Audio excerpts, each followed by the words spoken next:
the hazelnut crunch cake with mascarpone and chocolate. I remember the first time my mother made this delicious treat for us to eat. I saw it on the TV screen and I wanted to make it as soon as I saw it.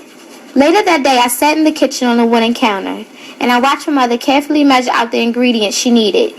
As she gathered the tools she needed to construct this masterpiece we were going to indulge in later, I wondered what it would taste like. My mother finished mixing the batter and poured it into the pan. She put it into the oven.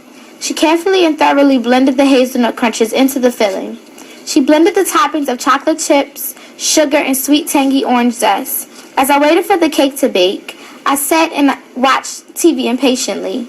I was distracted from watching TV when I began to smell the aroma of the cake that the cake gave off. As she took the 2 layers of the cake out and let them cool, I smiled anxiously. I asked my mother what her favorite dessert was to cook on special occasions. Mascarpone, I can never pronounce that right, and chocolate. That's my favorite. I then asked her why it was so special to her.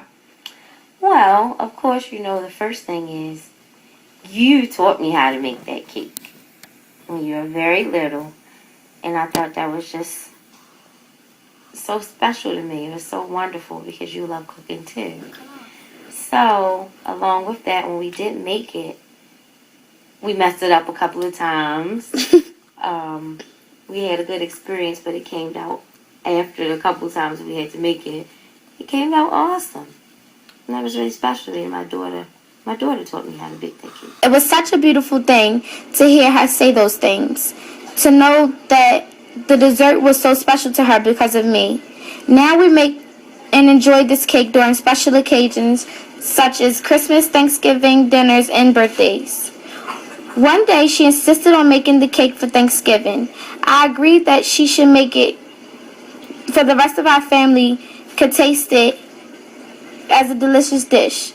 We have now made a serving on Thanksgiving as a new tradition. That night she only made one cake that fed about 8 people. Everyone was competing for it. It was like a pack of wolves fighting for its last prey. There was no way for everyone to get a second slice. That night made me realize that this cake was not only special to my mother and me, but it was also something wonderful for the rest of the family.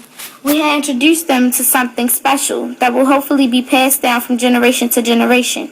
I mean, a tradition has to start somewhere, right?